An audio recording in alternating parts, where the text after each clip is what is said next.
you first of all for turning up. It's a Monday evening. It's not always easy. It's not always convenient, but thank you for being here. We're here to celebrate a very, very special book that we have just published. I hope you have picked up a copy or are planning to pick up a copy. Without wasting too much time, I'll just introduce our two esteemed guests on the panel today. I'll start with Neeraj Kumar sir. He's agreed to do this for us very kindly. I'll quickly read a bio. I know he doesn't need an introduction, but I'll still do it. Neeraj Kumar is one of the most decorated and distinguished officers of the Indian Police Service. After an illustrious career of 37 years, during which he led arguably India's most remarkable investigations, Kumar superannuated from service in 2013 as Commissioner of Police. Post-retirement, Mr. Kumar served for 3 years as the head of Anti-Corruption and Security Unit of the Board of Control for Cricket in India. Neeraj Kumar lives in New Delhi now with his wife and children. He enjoys reading, writing and playing golf. Sir, if I can invite you. Celebrated author of the day, Mr. Hussain Zaidi is a veteran investigative crime and terror reporter with a career spanning decades. His previous books include, you all have read it, you all know it, Mafia Prince of Bombay, Dongri to Dubai, Bicolor to Bangkok. The list is endless. Some of which have been adapted into popular films as well. He lives in Mumbai with his family. Sir, can I please? Welcome. So thank you. Shall we start by unwrapping the book?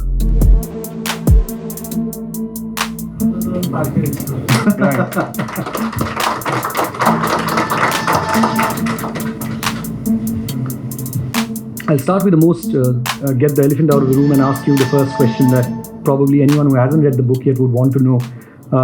You've written about many characters before who are alive and some not so, but a lot of infamous people as well. Also alive. Yeah, we'll come to that. But they're mostly about people who we have heard of, we've read about in the newspapers, they're talked about everywhere. What drew you to a story like Lucky Bish, and how did it all start? Where did you first think about writing a book of this nature on a person like Lucky? How did this story come to you? As a journalist, we are trained to chase stories. Those stories which will make page one, those stories which are explosive, those stories which we can score before our other colleagues in other newspapers. This training kind of helped me always to go after those stories which were not reported, published, written about. Lucky Singh Bisht or Lakshman Singh Bisht was one such story. My meeting with him was absolutely by accident. I never planned to write about him. In fact, we bumped into each other in a producer's office, and I did not know that he's one RAW agent who has gone through such fabulous training, who was a security for Prime Minister Narendra Modi and so many other VIPs. And then the kind of remarkable story and the journey that he has been through. So when I started meeting him several times, I personally liked one meeting of his in a coffee shop in Juhu. He called me there and he did a vanishing act. I said, why have I called there? And I've just came out of meeting from an encounter specialist. So I called him. He said, मैं यहीं हूँ sir. कहाँ हो? Sir आपको दूर से देख रहा हूँ. अभी आता हूँ. दूर से क्यों देख रहे हो? And then suddenly I would use a Hindi expression, प्रकट हो गया. तो मुझे लगा यार ये बंदा मतलब ऐसे क्यों behave करता है. So I realized that the man has gone through a lot of psychological traumas in his life. He does not trust anyone so easily. And maybe I should explore more into his deep recesses of his mind. And then while talking, and I understand that he has a story which is waiting to be told. And that's how मैंने उसको लिखना शुरू किया. So पहले हमने एक YouTube video किया था और उसके बाद फिर हमने इसको सोचा कि किताब में. Why don't you tell us a little about the video, how it went, how that went, and how unexpectedly it went viral? See, actually हुआ ये कि I have a YouTube channel, Hussain Zaidi Books, which I mean I never wanted to go to YouTube because I was not very pally with the medium, or I don't like the medium very much. But COVID में all of us were at home, confined, captive, and we all were seeking some kind of liberation. There was no way to do this. So वो आपको पता है मुंबई का lockdown, I don't know in Delhi you have this kind of issues. Mumbai के lockdown में if you are out the police will lathi charge you. आपको पता है मुंबई पुलिस ऐसे भी वायलेंट है, मतलब एनकाउंटर कर देती है. अगर एटीएम के बाहर लोग डिमोनेटाइजेशन की लाइन लगाए तो उनको लाठी चार्ज से पीट देती है. तो यही सब उस लोग जो है लॉकडाउन में कर रहे थे. So people can't even step out of the house without emergency और reason. So what could I do as a journalist? I just thought I'll talk to my audience, my readers through this medium. And I did not know कि वो 4-6 महीनों में 50,000 subscribers हो जाएंगे और फिर वो और ज़्यादा पॉपुलर होने लगेगा. तो उसी चैनल पे मैंने बहुत सी बातें की थी और फिर मैंने सोचा कि मैं लकी को बुला के उसमें इसकी कहानी सुनूंगा. अब जो लकी कहानी जो थी, it was a moment of epiphany for me. उससे पहले मेरे व्यूज़ कभी 5 लाख से ऊपर नहीं हुए थे. लकी ने आके कुछ महीनों में एक दिन लकी खुद मुझे फ़ोन करता है, सर आज 10 लाख व्यूज़ हो गए हैं. तो मेरे 10 लाख जब कोई बोलता है लगता है 10 लाख पैसों की बात हो रही है. See we all are like into money. तो 10 लाख की बात में 10 लाख की लकी क्यों बात कर रहे हैं, सर 10 लाख व्यूज़ हो गए आज. And I was surprise how people are like totally crazy about this kind of content and why they are like enjoying this story so much. And then lo and behold there was a newspaper article in Navbharat Times के Hussain Zaidi lucky wish पे कहानी लिख रहे हैं. Sir मैं तो नहीं लिख रहा था यार, मैं तो खाली यूट्यूब कर रहा था. How come media guys know that which I don't even know. और फिर मैंने सोचा कि मैं लकी को फ़ोन करके नाराज़ होऊंगा उससे कि भाई तुम ऐसी खबरें क्यों फैला रहे हो, हम लोग तो अपनी खाली यूट्यूब वीडियो कर रहे थे. But then I got a couple of calls and then kind of they said they are interested in adapting it to a audio video medium. हम फिल्म बनाना चाहते हैं, डिजिटल सीरीज बनाना चाहते हैं. And that's how the whole journey started. And then I thought why not to give it a shot and write a book. फिर वो कहानी हमने जो है इस तरह से लकी सिंह बिष्ट पे लिखना शुरू कर दी. It took I think about 8-9 months. मैंने सोचा कि इसको एक नॉवेला लिखेंगे. आपको पता है नॉवेला क्या होती है? इट्स अ स्मॉल 25,000 की एक किताब होती है, 25,000 वर्ड्स की. वो छोटी सी किताब होती है. आई जस्ट थॉट कि it's a breezy kind of read जो लिख देंगे. लेकिन फिर वो जब उसकी कहानी में इतने सारे लेयर्स थे कि that book which I thought I will wrap up in 25,000 words kind of exceeded 70,000 words. Imagine वो कहानी अब भी मैंने ज़बरदस्ती ख़त्म की, हो नहीं रही थी वो. मतलब to me it look like Draupadi की sari. I was not able to unwrap the entire thing. तो मैंने कहा कि भाई अब रुक जाते हैं, वरना रीडर्स पढ़ेगी नहीं और शायद छापेगा नहीं. तो मुझे यहाँ रुक जाना चाहिए. बस ऐसे हुआ. Kumar sir, I'd come to you. You have read the book and you've very kindly written a foreword for it as well. What did you think? You've seen events like these happening from the other side as well. So what do you think of this story? It's quite extraordinary in its own way. So the story that has been written is indeed an extraordinary piece of writing. I am as much a fan of Mr. Zaidi as each one of you perhaps is. So as far as the writing goes, as far as his effort to put this whole story in the public domain is concerned, his YouTube video, which also I've seen. In fact, Zaidi Saab had shared that video with me much before he wrote the book. So I've seen the video. I am one of those lakhs hits.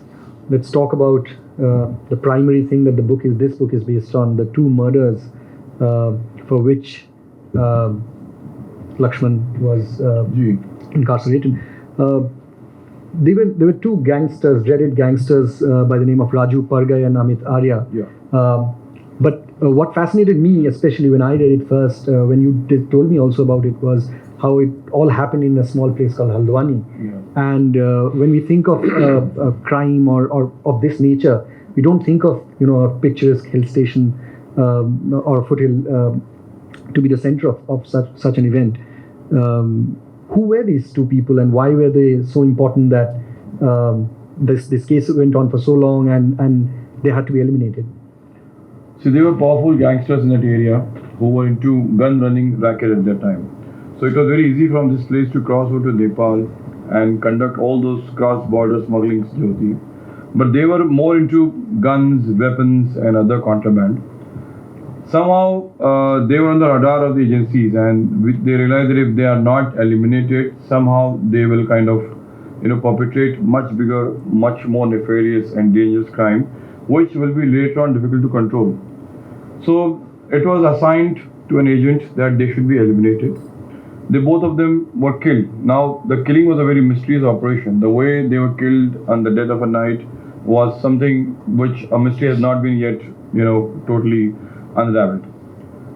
So after this killing, suddenly Lakshman Singh Bisht, who was actually an energy commando, from age 16 he was inducted into these kind of operations, and he was trained in Israel among all the best commandos across the world. And he had been like providing security to like so many officials, so many top politicians. He was, I would not say framed, but he was accused of that murder because he's the only one who could use the weapon with this felicity. And the man was imprisoned, though he kept on denying it, but they never paid heed to it. Sometimes they also threatened him with encounter. On top of that, in 3 years, he was shunted from 11 jails, from one jail to another for no reason. And there came a time that he was being deified as a lucky commando bhai. So like he was on his way to becoming a gangster himself. People started extorting money under his name. Now he's in jail, but the fear, the dread was like so far, it was spreading like cancer in that area so much that they thought that they can make money in his name. And that's how somehow, that was, I realized how from one energy commando, he became a murder accused. From a murder accused, he has become a gangster. And despite being in jail, where the jailers are trying to harass him, torment him, there are people who are making money out of him in that whole thing. So that was the story that I thought should be told. And about the two gangsters, why were they so dreaded and why were they needed to be eliminated? What happens is today people try to cash in on the association. Any kind of association that you have, you try to cash in on that, capitalize on that, try to spread the fear psychosis. In Mumbai, I don't know, in Delhi I can't say much with authority, but in Mumbai, if there's a small tapori who must be only knowing a bhai ka, some bhai, like someone like Dawood is having a whole fiefdom in Dongri area, but say 50 kilometers away in Mumra area, some cousin is there living there. So he will say, अरे तुमको पता नहीं है मैं साजिद भाई के भांजे का दोस्त का साला हूँ मैं. दाऊद भाई मेरे गांव के लगते हैं. Now with this, Mumra shopkeeper will हाँ कितना पैसा दे दूँ मैं. So that fear psychosis of that association, that taint is such that everyone thinks that they don't want this nuisance. They would rather pay some money and then free themselves. Which is what happened in this case. Amit Arya, Raju Pargai were associated, like they were gangsters. They were like involved in a lot of capital crimes, they were involved in a lot of murders, but they were only growing, they were only becoming bigger. And because Lishad Beg ke saath unka association collaboration tha, so they were like on the way where they would have become uncontrollable at one point of time. So those killings were like, as I said, why it was necessary or why they were eliminated, wo to ek alag cheeze hai, but well, those gangsters were killed by, as I said, some agent. I would like to keep that a question mark. In cases of books like these, which are of course heavily researched, I know what went on behind this, but for the audience, what is your research process? How do you decide the veracity of a document that you're examining or an information that you're getting? In this case, a large part of it came from him. How do you decide what to keep and how to go about it? No, see, my team of researchers, I have also visited Haldwani. They've also met people, interviewed them. There are photographs. Right. So what we do is there's always a process of cross-checking. So not just by him, but other sources. So whenever he said something, we not readily accepted that. So as I said, we cross-checked, we spoke to a lot of people, not just his friends, but even his detractors. There are times where, as I said, so many things which Lucky himself was not aware about himself, psychologically or whatever you say, we managed to find those things and unearth those things, which you can find in the book. So I'm sure for Lucky, it would be a moment of realization when he was reading that story himself. And so to you two, you both do continue to write about very sensitive information about large-scale happenings. How do you decide again which part of the story to tell? And I'm sure there are stories that you know about and you can't write about. How do you decide what to keep and what not to? Yes, to that extent, I'm in a slightly better position than Mr. Zaidi, because as a person who has served in the government, I know what cannot be written. For instance, I carried out an operation involving the Memons. And then there are so many small details which would be very interesting for an ordinary reader. But I knew that I should not mention it because it is not in the interest of national security. Why national security? Because those things are our trade secrets. We cannot give away those secrets to the public.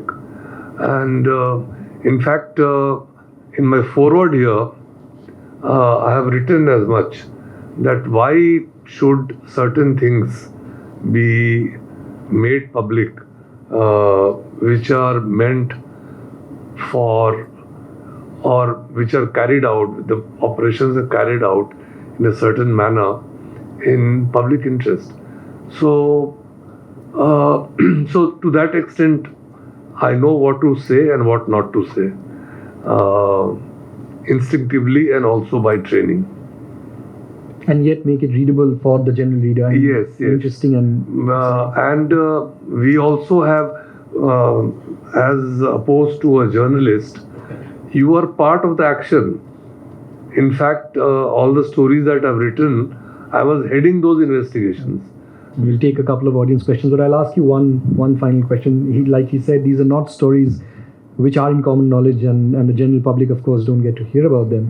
Yeah. Much like Lucky's story here. Yeah. You've written about so many people and so many incidents and so many books.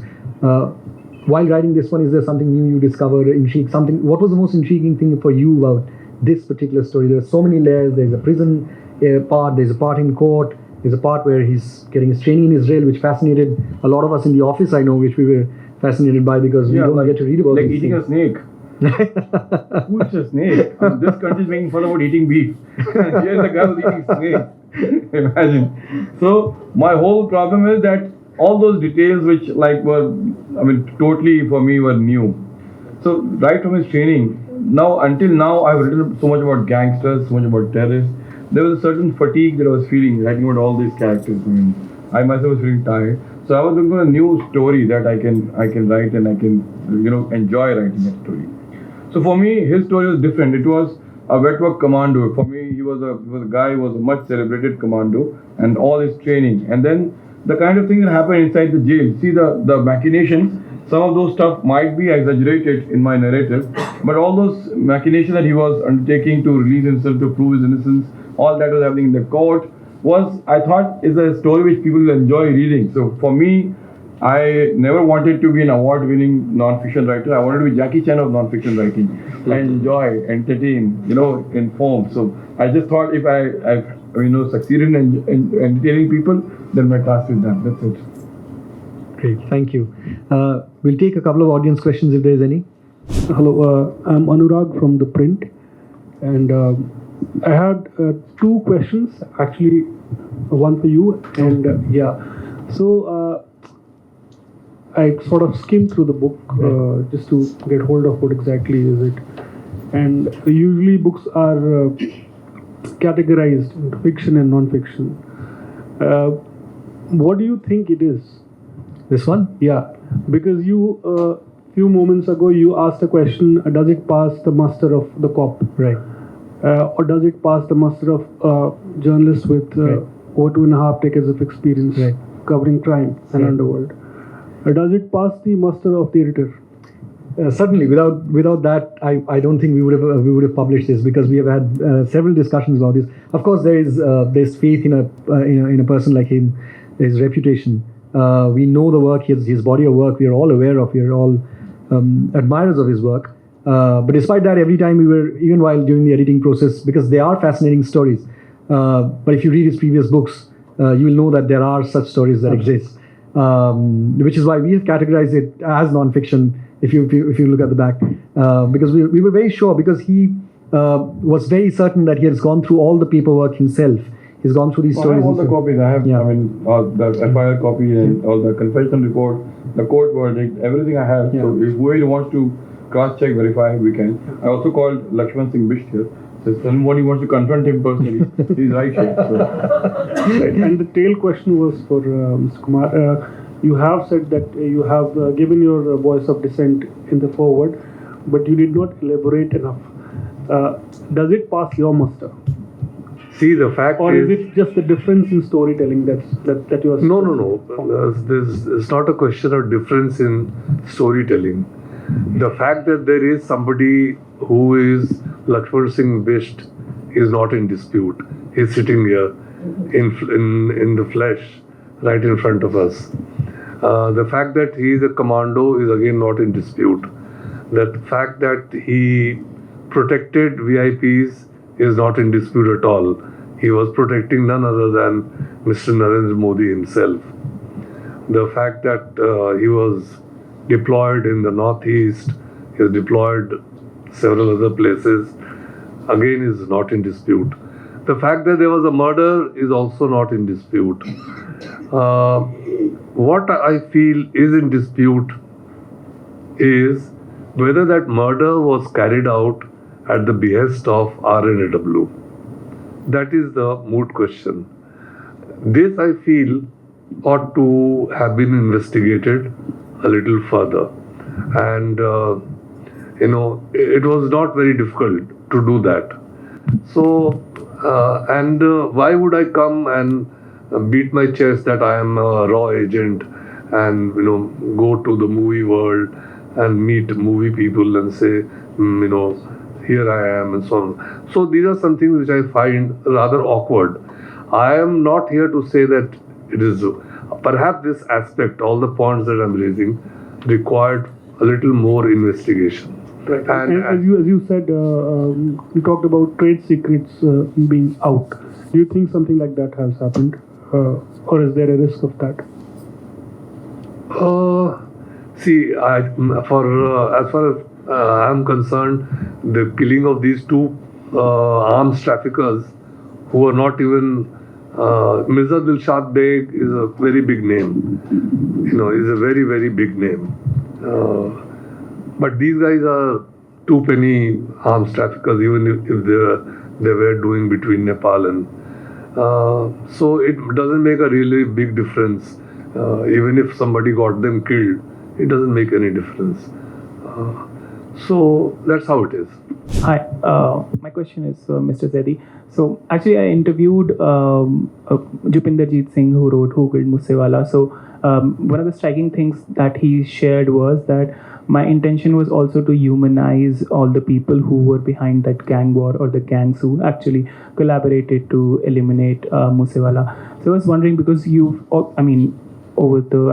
many decades, you have written a lot about these people who have sort of have become an image that you can love to hate, right? So whenever you're telling a story as a journalist, or somebody who is very interested in, say, maybe popularizing, as you said, you want to be a Jackie Chan of non-fiction, how do you intend to humanize, or where do you think that is coming in the way of telling a story where you really want to keep the facts as they are, without even compromising on this aspect that you would really like to treat them as people who deserve this story to be told? So that was my question. So first of all, I would say that all those bad guys that I've written about, right from Dawood Ibrahim to his lowest henchman, I feel that they are not humans. They are savage brutes, inhuman people. And when, as a journalist, I went through the process where I realized that there's a huge fear about these people. Now, I wanted them not to be afraid of the gangsters. So through my writings, I've written a book, Deadly Dozen, where I've made fun of this hitmen. All this, sharpshooters who are projected as sharpshooters, but they can only be brave if they have a gun in their hand. Take the gun out of their hand and they will not be a hero anymore. But the common people are still having a fear of that man. In Bombay they say कि दो झापड़ के नहीं है वो लोग, but एक gun लेके they are kind of projecting this hero. So I wanted to get the fear of their mind. How do you do that? You prove that these are people who are as much vulnerable, physically weak. Most of them are Chelsea, drunkards, alcoholics, and these guys are like physically very weak or like sometimes malnourished. So when you start writing about them, when you start getting to know them from close quarters, you understand that if at all time comes, if at all they are threatening me, if I see them outside my house, in a hotel, in a parking lot, instead of getting scared, I should really take them on. I should really fight them. So it is only through stories I mean, we all know that हमारे यहाँ सारी कहानियाँ like चाहे गीता हो, चाहे कुरान हो, चाहे Bible हो, उसमें कहानियाँ ही हैं. Through कहानी we understand that someone was a great man, someone was a bad man, how evil should be, fought by good forces. उन कहानियों के जरिए we make heroes and we try to bring the demons down. So in criminals के बारे में I'm writing about them, you use the word humanize them. I use the word that you show their real awqat to people when you're writing about them. So that's the word it is. You will not see a single adjective in my book where I've glorified them.